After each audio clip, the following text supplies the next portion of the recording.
America, it's now a towel. I always found that funny, or rather, my grandmother always found that funny.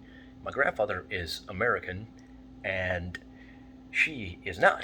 And whenever he would put on his swimming trunks, they would have the American flag, and it's like, why are you wearing the flag on your crotch?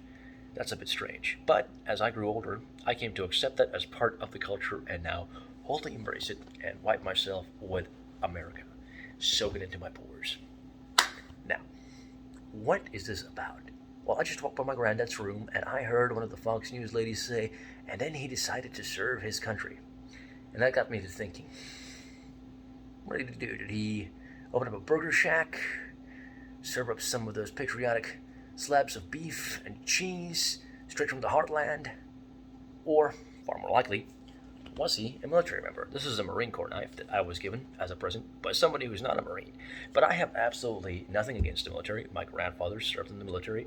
I grew up going in and out of commissaries and PXs, and I, at one point, tried to join the Navy, but they wouldn't have me because I was in head meds when I was 16, and even though I had a high ASVAB score, seemed to be fairly physically fit, well, it just wasn't no-go. Oh well, case in point, I have nothing against the military. What I have a problem with, however, is this fluffy, ambiguous hallmark language, these little encapsulations of feel-good vibes that provide a smokescreen for basically anybody that titrates to the top to lead us around by the nose. And one of these is things like, and then he decided to serve his country. This phrase, service, is very specific. It generally denotes military service, pretty much always, actually, and I find that interesting because you don't thank the grocery store clerk for his or her service. There's folks that stand out there for 8 hours or so a day on their feet doing important and repetitive tasks that keep the machinery of us being fed, nurtured, nutrition, anyway, of us being fed, that chain, they're an integral part of it. But we're not thanking them for their service. Well, it's such a tertiary position, and it's only made possible by the fighting brave men and women of America. Fine, okay, well, if you don't like that example, how about police officers and firefighters? They don't get thanked in the same quasi-religious sense as the military. Now, this also gets me thinking along historical lines. You know, was this idea of service, or thank you for your service, something that goes back to England, something that goes back to the founding of the country, after we decided to part ways with England but continued in kind of that Enlightenment tradition? Or is it something that has to do with the military-industrial complex that Eisenhower warned us about? And you know, this thanking people for their service is such a reflexive thing. Even I do it sometimes. Even though veterans, at least one veteran account that I read by Fred Reed, who was a Marine during the Vietnam era and writes columns on the internet, some of which you can find on Un's review, he just doesn't particularly care for this statement, right? At least as far as I remember. Now, why do we say it?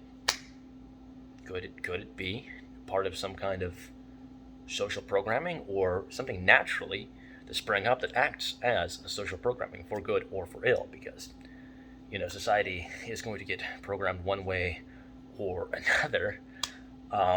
So we have to be very careful with these things.